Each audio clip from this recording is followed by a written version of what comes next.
Une femme simple humiliée lors d'un dépôt, traitée comme une étrangère dans une banque prestigieuse. Le directeur la pointe du doigt, exigeant qu'elle parte. Mais lorsque son mari milliardaire s'avance, toute la banque est complètement choquée, changeant à jamais la façon dont il juge les autres. Les sols en marbre brillant de l'Atlantic National Bank reflétaient la lumière du soleil matinal alors que Sarah Morgan s'approchait de l'entrée. À 34 ans, vêtue d'un confortable pantalon de survêtement gris et d'un simple t-shirt, elle se tenait avec une confiance tranquille malgré son apparence décontractée. Son mari, Daniel Morgan, marchait à côté d'elle, son costume bleu marine sur mesure et sa montre en platine subtile le marquant comme quelqu'un de riche. À 42 ans, il avait fait de Morgan Capital Partners l'une des principales sociétés d'investissement du pays, bien qu'il ait porté son succès avec une dignité discrète. « Êtes-vous sûr de vouloir gérer cela seul ?» demanda Daniel en regardant sa montre. « Absolument », répondit Sarah en lui serrant la main. « J'ai toujours géré les affaires de la fondation de manière indépendante. C'était notre accord. » Leur relation avait toujours été basée sur le respect mutuel. Malgré l'accès à une richesse inimaginable, Sarah avait choisi de vivre simplement, en consacrant son énergie à sa fondation éducative qui aidait les enfants défavorisés. « Je prendrai cet appel de Singapour dans le hall pendant que vous commencez, » dit Daniel. Ils ont dit que cela ne devrait pas prendre longtemps. Ils entrèrent ensemble dans la banque, provoquant des réactions contrastées. Plusieurs employés se redressèrent à la vue du costume sur mesure de Daniel, tandis que la tenue décontractée de Sarah suscita des regards confus à peine dissimulés. La visite d'aujourd'hui était inhabituelle, car la fondation fonctionnait généralement par virement électronique. Mais leur nouvelle initiative éducative nécessitait l'ouverture d'un compte séparé avec des documents qui devaient être traités en personne. Alors que Sarah s'approchait du service client, Daniel s'écarta pour prendre son appel international. Sa voix s'estompa alors qu'il discutait de stratégie d'investissement avec son équipe en Asie. La lumière du matin éclaira la simple alliance de Sarah alors qu'elle atteignait le bureau de Rebecca Palmer, la responsable du service client de la banque. Les cheveux blonds parfaitement coiffés et le chemisier blanc impeccable de Rebecca projetaient une image de professionnalisme raffiné, bien que la tension autour de ses yeux laissât entrevoir une nervosité sous-jacente. Aucune des deux femmes ne réalisa que cette transaction de routine allait devenir une leçon inoubliable de jugement et de conséquence. Rebecca Palmer passait une matinée particulièrement difficile. La promotion pour laquelle elle avait passé des années à se préparer venait d'être attribuée à quelqu'un d'une autre agence. Son maquillage soigneusement appliqué dissimulait les rougeurs autour de ses yeux. Mais rien ne pouvait cacher la fragilité de son sourire lorsqu'elle aperçut Sarah s'approcher. Un pantalon de survêtement et un t-shirt. Rebecca l'a immédiatement catégorisée comme quelqu'un qui s'était trompé d'endroit. Atlantic National n'était pas n'importe quelle banque. C'était l'endroit où l'élite de Boston menait ses affaires financières. « Bonjour », dit Sarah agréablement. « J'aimerais faire un dépôt et ouvrir un nouveau compte, s'il vous plaît. » Le sourire de Rebecca n'atteignit pas ses yeux. « Et avez-vous actuellement un compte chez nous ?» Son ton exprimait un doute subtil. « Non, ce serait une nouvelle relation, » expliqua Sarah en plaçant un gros chèque dans un dossier sur le bureau. « C'est pour la Morgan Educational Foundation. Nous établissons un nouveau programme qui nécessite un compte séparé. » Rebecca jeta un coup d'œil au chèque, ses sourcils se levant légèrement en voyant le montant à 6 chiffres. Son expression passa du dédaigneux à la méfiance. « C'est un dépôt substantiel, » dit-elle sans faire un geste pour prendre le chèque. « Puis-je vous demander d'où proviennent ces fonds ? » La Fondation a levé ces fonds grâce à notre prestation annuelle, expliqua Sarah. Toute la documentation est ici, y compris notre certification 501C3.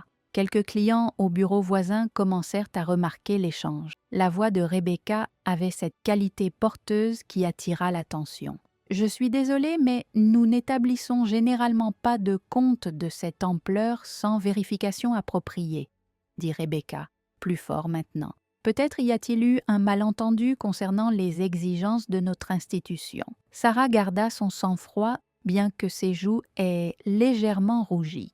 Le directeur financier de la fondation a appelé à l'avance pour confirmer le processus.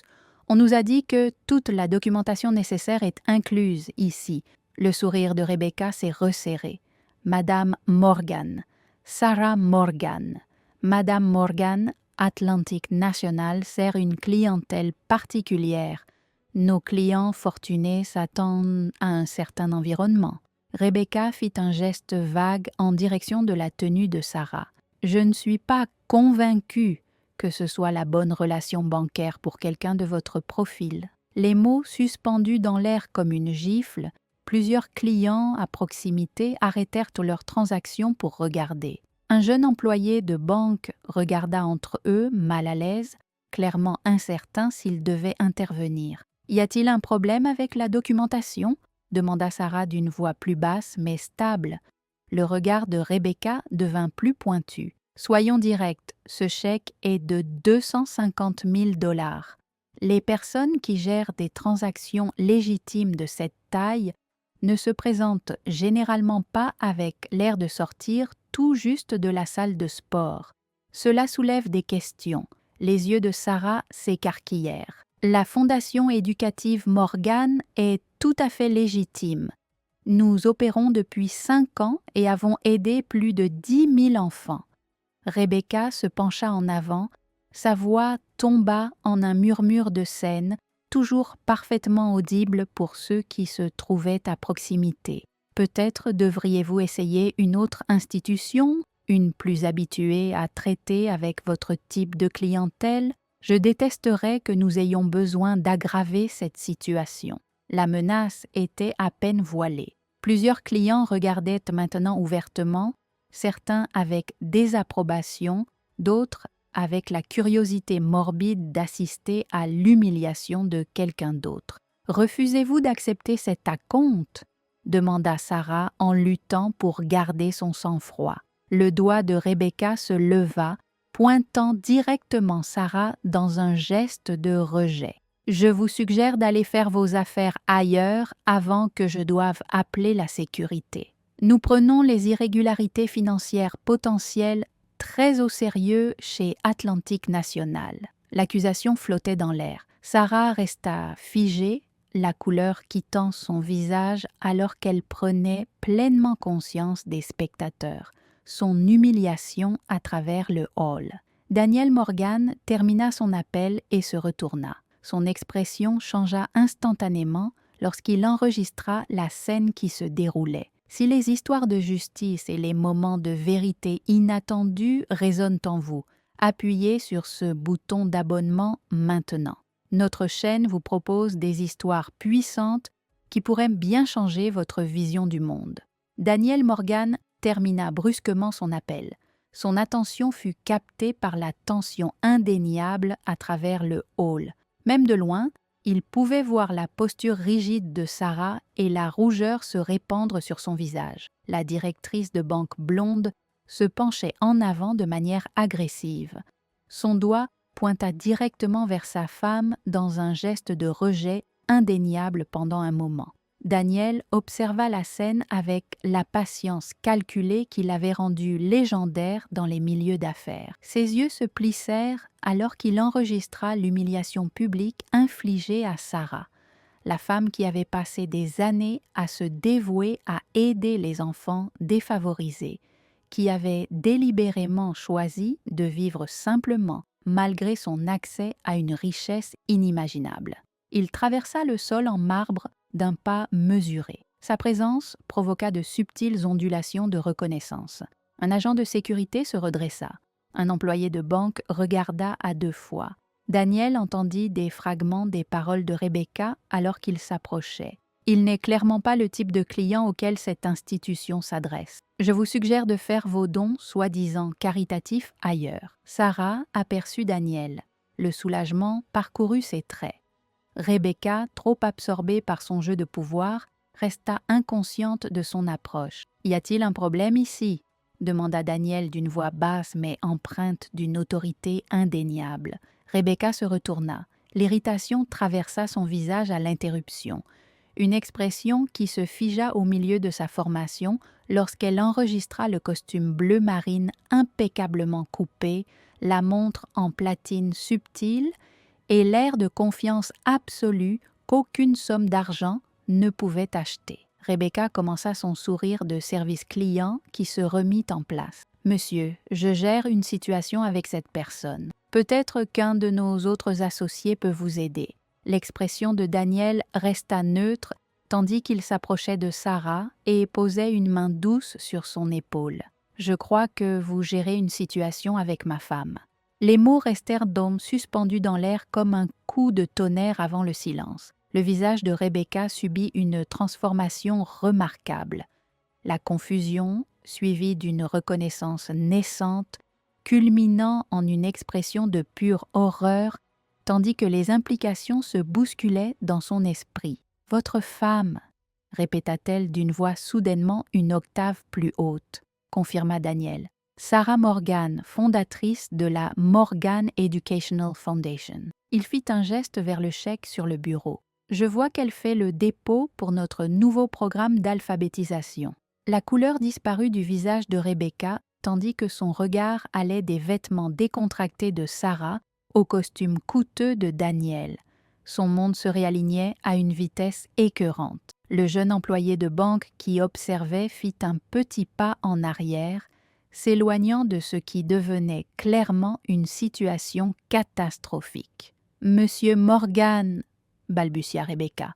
La reconnaissance se fit enfin complètement. « Daniel Morgan, de Morgan Capital Partners. » Il y a eu un terrible malentendu. Daniel demanda d'un ton conversationnel, mais avec un fond sonore qui fit frissonner plusieurs spectateurs. D'où je me tenais, il semblait que ma femme était humiliée publiquement pour ne pas avoir respecté les normes de votre code vestimentaire personnel.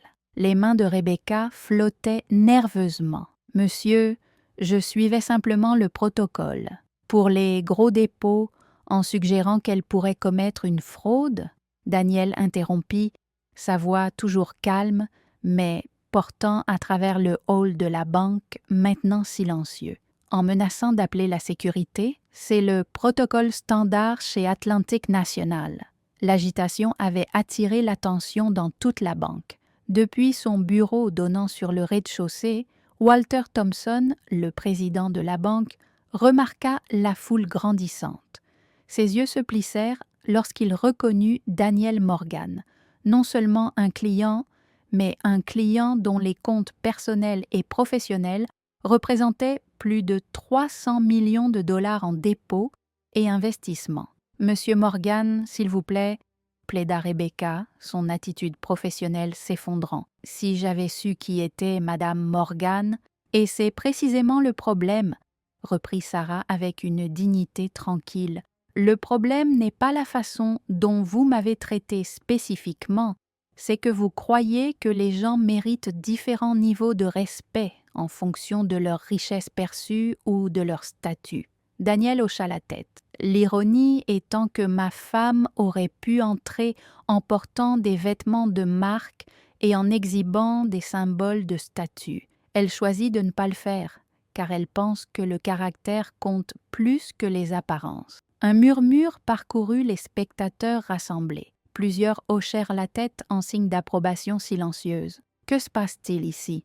La voix autoritaire coupa l'attention alors que Walter Thompson s'approchait. Son expression passa de l'inquiétude professionnelle à la reconnaissance. « Monsieur Morgan, c'est un plaisir inattendu. » Walter reconnut Daniel d'un léger hochement de tête. « J'aimerais pouvoir dire la même chose. Malheureusement, ma femme vient de subir un traitement que je trouve difficile à concilier avec notre relation bancaire de 15 ans. » Le regard de Thompson passa de Sarah à Daniel, puis à Rebecca, dont le teint avait pris une teinte cendrée. Son expression indiquait clairement que les conséquences de cette rencontre s'étendraient bien au-delà de ce moment de transformation.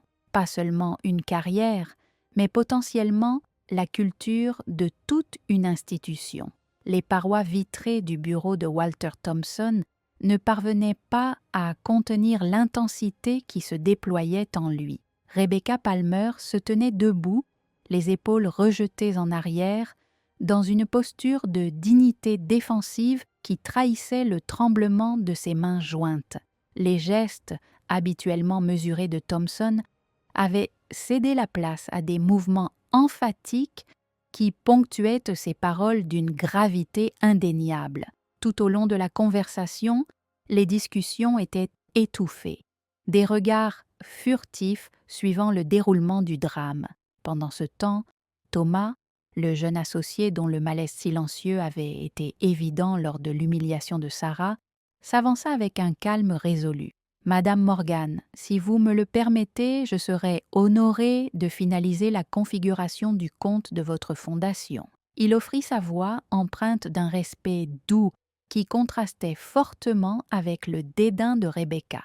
Tandis que Thomas traitait les documents avec un soin méticuleux, il hésita avant d'ajouter « Votre programme d'alphabétisation a aidé ma petite sœur l'année dernière. Elle a lutté toute sa vie pour lire jusqu'à ce qu'elle trouve vos ressources. » L'expression de Sarah s'adoucit, témoignant d'un intérêt sincère. « Comment s'appelle-t-elle ?»« Lee, » répondit-il, une pointe de fierté réchauffant sa voix. « Elle avait lu un livre entier toute seule le mois dernier. » Mes parents n'arrêtaient pas de pleurer. Avant que Sarah ne puisse répondre, la porte du bureau de Thompson s'ouvrit brusquement. Rebecca apparut la première. Son sang-froid était clairement fragile sous un vernis de retenue professionnelle. La rougeur qui entourait ses yeux trahissait des émotions que sa posture rigide tentait de dissimuler. Thompson suivit, son visage marqué par la gravité d'un homme confronté à un échec institutionnel plutôt qu'à un simple faux pas d'employé. « Monsieur et Madame Morgan, j'apprécierais un moment de votre temps, » dit-il en désignant une salle de conférence privée ornée d'œuvres d'art de bon goût représentant le quartier financier historique de Boston. « Thomas, veuillez vous assurer que les documents de la Fondation bénéficient d'un traitement prioritaire. » Une fois la lourde porte en acajou refermée derrière eux, Thompson prit une inspiration délibérée avant de parler en premier. « Veuillez accepter mes plus sincères excuses pour ce qui s'est passé aujourd'hui. Cela représente plus qu'un échec individuel, cela révèle un angle mort culturel au sein de notre institution que je trouve profondément troublant. » L'expression de Daniel resta mesurée, le calme contrôlé d'un homme qui avait navigué dans d'innombrables négociations à enjeux élevés. « Walter, notre relation s'étend sur 15 ans. Au cours de cette période, Morgan Capital a dirigé plus de 30 clients de grande valeur vers Atlantic National, représentant près d'1 milliard de dollars d'actifs. Il était parfaitement conscient que Thompson avait reconnu le poids de ces chiffres, évident dans son ton soigneusement modulé.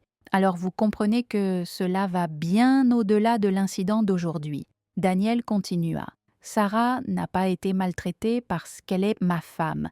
Elle a été maltraitée parce qu'elle ne correspondait pas à la vision étroite de ce qui appartient à ces couloirs de marbre. Combien d'autres ont fait face à un jugement similaire sans avoir les moyens d'exiger des comptes? Sarah s'est penchée en avant, sa voix calme et claire attirant l'attention. « Monsieur Thompson, je suis moins préoccupée par les excuses que par un changement significatif.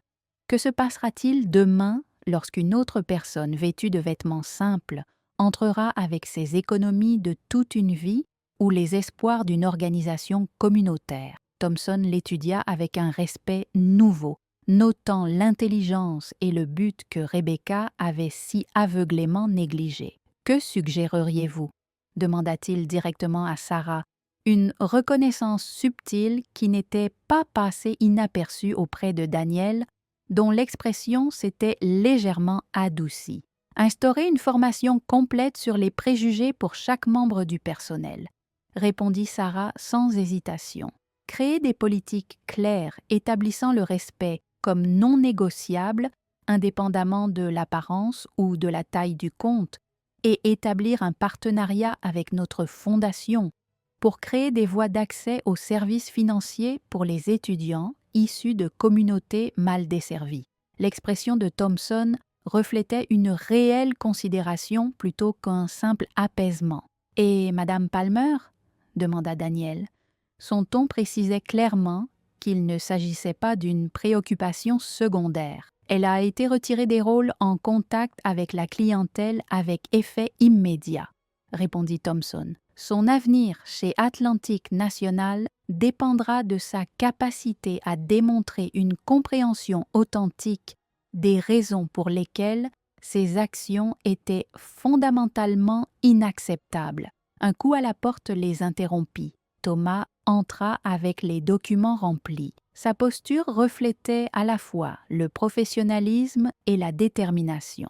Tout a été traité conformément aux spécifications de la Fondation, rapporta-t-il, avant d'ajouter avec un moment d'hésitation « Monsieur Thompson, je pense que vous devriez savoir que la Fondation de Madame Morgan fournit le programme d'alphabétisation qui a transformé le parcours scolaire de ma sœur. Sans leur intervention, elle aurait pu être une statistique de plus, un autre enfant perdu dans un système non conçu pour s'adapter aux différents styles d'apprentissage. » Alors que Thomas partait, l'expression de Thompson changea tandis que les concepts abstraits du service communautaire se cristallisaient dans la réalité concrète d'une vie changée, une transformation des chiffres sur un chèque de don en un avenir retrouvé pour un enfant. « Je crois que nous avons ici une opportunité, » dit Thompson pensivement, « non seulement pour remédier à une injustice, mais pour créer quelque chose de significatif à partir de ce moment. » L'expression prudente de Daniel invitait à une élaboration sans engagement, en plus de mettre en œuvre les suggestions de Madame Morgan. Je propose de créer une initiative bancaire communautaire dédiée, spécialement conçue pour servir les organisations à but non lucratif et les projets de développement communautaire. Thompson continua en accordant une attention particulière à l'élimination des obstacles qui pourraient décourager ou exclure les causes louables recherchant des partenariats financiers. Sarah l'étudia avec le discernement minutieux qui avait guidé la croissance de sa fondation. Il ne s'agit pas de gestes charitables ou de relations publiques, Monsieur Thompson. Je comprends que maintenant il répondit. Une humilité inattendue tempérant sa confiance en tant que dirigeant. Il s'agit de reconnaître la dignité inhérente et de démanteler les barrières qui n'ont pas leur place dans le secteur bancaire ou la société. Dans le hall, une scène de règlement de compte silencieux se déroula. Rebecca Palmer rassembla ses effets personnels. Ses mouvements étaient mécaniques alors qu'elle gérait les conséquences de ce qu'elle avait rejeté comme jugement routinier. Alors qu'elle s'apprêtait à partir, elle s'arrêta près du bureau de Thomas. « Ta sœur » dit-elle d'une voix à peine perceptible par rapport au bruit ambiant de la banque. Elle a écrit cet essai dans le Boston Chronicle le mois dernier sur la façon de surmonter les difficultés de lecture. Thomas leva les yeux, la surprise se lisant dans son expression. « Oui, comment le saviez-vous » Rebecca déglutit visiblement. « Mon fils a aussi du mal à lire. J'ai gardé cet article. » Cet aveu sembla lui coûter quelque chose. Une fissure dans la façade de perfection qu'elle avait cultivée avec tant de soin. Alors que les Morgan sortaient de la salle de conférence, l'atmosphère de la banque s'était transformée. Le spectacle de l'humiliation avait laissé place à quelque chose de plus complexe, une reconnaissance collective que les systèmes fondés sur des jugements fondés sur l'apparence finissent par diminuer toutes les personnes impliquées. Rebecca se tenait incertaine près de la sortie, coincée entre l'impératif de partir et la nécessité de trouver une solution après un moment de réflexion. Sarah s'approche d'elle. « Madame Morgan, commença Rebecca d'une voix à peine audible. « Je ne peux pas défaire ce qui s'est passé, mais non, vous ne pouvez pas, » acquiesça Sarah d'un ton ferme, mais dépourvu de la vindicte que Rebecca attendait clairement. « Mais je comprends que vous ayez un fils qui a des difficultés de lecture. » L'expression surprise de Rebecca confirma que Thomas avait partagé ce détail. La Fondation organise un atelier jeudi prochain pour les parents d'enfants ayant des difficultés d'apprentissage. Sarah continua en sortant une carte de visite de son sac à main. « Tu devrais y assister. » Rebecca accepta la carte d'une main tremblante tandis que Sarah ajoutait « Parfois, nous jugeons les autres durement parce que nous menons des batailles que personne ne voit.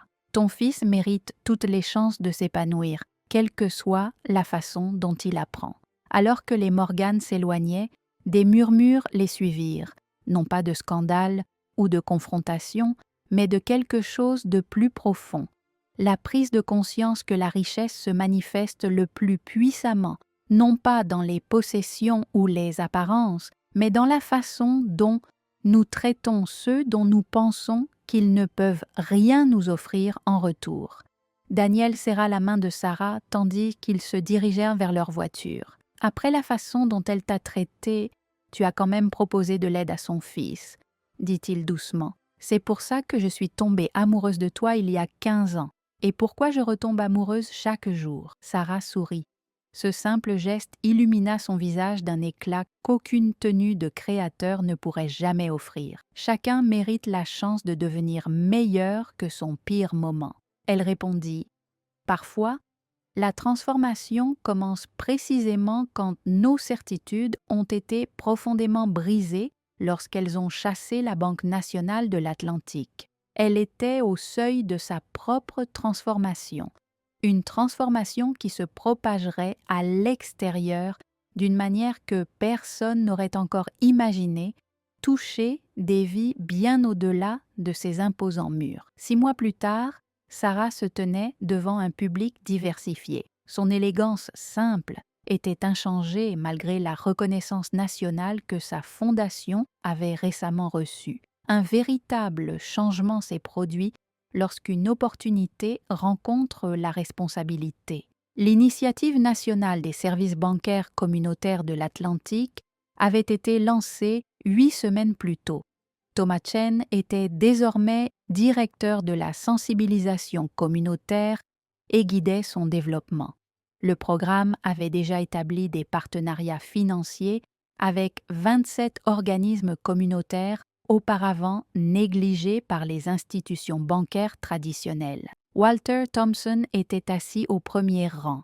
Son parcours de président de banque à défenseur du changement institutionnel transparaissait dans sa posture attentive. Daniel était assis à côté de lui.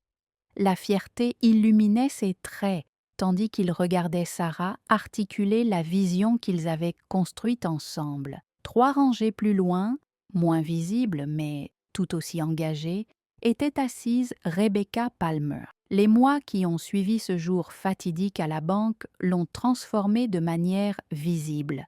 Après avoir assisté à son premier atelier pour parents, elle s'est progressivement impliquée auprès de la Fondation et est finalement devenue une défenseur efficace des familles qui naviguent dans les différences d'apprentissage. Le simple chemin que Sarah a poursuivi consiste à évaluer la valeur à travers les apparences, les vêtements, les possessions ou le solde des comptes. Ce chemin significatif exige de reconnaître la dignité inhérente à chaque personne. Indépendamment des marqueurs externes, les écrans de présentation affichaient des images d'initiatives communautaires florissantes grâce à un soutien financier adéquat, des programmes éducatifs, des projets d'amélioration des quartiers, des services aux personnes âgées, tous bénéficiant de relations bancaires qui auraient été impossibles sous les paradigmes précédents. Après la présentation, Rebecca s'est approchée de Sarah avec un dossier à la main. « La dernière évaluation de mon fils », a-t-elle expliqué, révélant des améliorations spectaculaires dans la lecture des indicateurs. Les techniques recommandées par votre fondation ont tout changé pour lui. Elle a hésité avant d'ajouter « Je pense constamment à ce jour à la banque, à la rapidité avec laquelle je t'ai jugé, à la facilité avec laquelle je t'ai rejeté. Et maintenant, a doucement incité Sarah, maintenant, je comprends que c'est moi qui n'avais pas ma place dans cette banque, non pas à cause de mon apparence, mais à cause de mon comportement. » Le sourire de Rebecca était à la fois plein de regret et d'espoir. Je suis reconnaissante. Mon moment le plus bas est devenu mon tournant. De l'autre côté de la pièce, Thompson a engagé une conversation sérieuse avec Daniel. L'initiative a dépassé toutes les prévisions. Thompson a non seulement signalé la bonne volonté de la communauté, mais aussi une croissance solide de l'entreprise. Il s'avère que servir les communautés sous-représentées crée une valeur durable. Daniel a hoché la tête. Les solutions efficaces ne le sont souvent pas parce qu'elles sont conçues pour le profit, mais parce qu'elles répondent à des besoins authentiques qui sont restés insatisfaits à la tombée de la nuit. Sarah et Daniel ont traversé le jardin communautaire qui avait été le premier projet de la Fondation il y a des années. Florissant maintenant de légumes d'automne, il était la preuve vivante que le changement significatif commence par de petits efforts constants. Ce qui me frappe le plus, Sarah a réfléchi, son souffle visible dans l'air frais du soir, c'est que Rebecca est devenue l'une de nos avocates les plus efficaces. Nos critiques les plus sévères peuvent vraiment devenir nos plus puissants alliés lorsqu'on leur donne l'occasion de voir différemment. Daniel a passé un bras autour de ses épaules. C'est parce que vous ne vouliez pas simplement la justice ce jour-là, vous vouliez la transformation. Sarah s'est penchée dans ses bras, regardant les lumières du jardin illuminer les allées entre les parcelles soigneusement entretenues. « Le travail continue », a-t-elle dit. Mais chaque fois que je vois un parent comme Rebecca défendre son enfant ou un banquier comme Thomas créer des voies là où il n'y en avait pas auparavant, je me rappelle que le changement est possible une personne à la fois. Daniel a affirmé une hypothèse remise en question à la fois. Sarah a ajouté avec une conviction tranquille.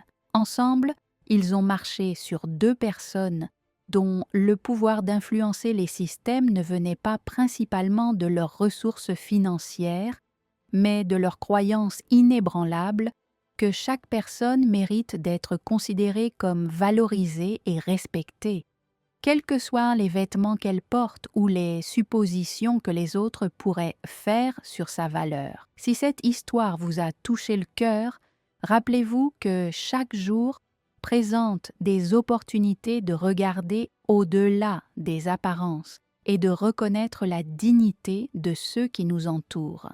Abonnez-vous à notre chaîne pour plus d'histoires qui remettent en question les perspectives et inspirent un changement positif. D'où regardez-vous? Faites-le nous savoir dans les commentaires ci-dessous et partagez un moment où vous avez vécu ou été témoin d'un jugement basé sur les apparences. Jusqu'à la prochaine fois, rappelez-vous que la vraie richesse ne se mesure pas à ce que nous possédons, mais à la façon dont nous traitons les autres, en particulier ceux qui ne peuvent rien nous offrir en retour.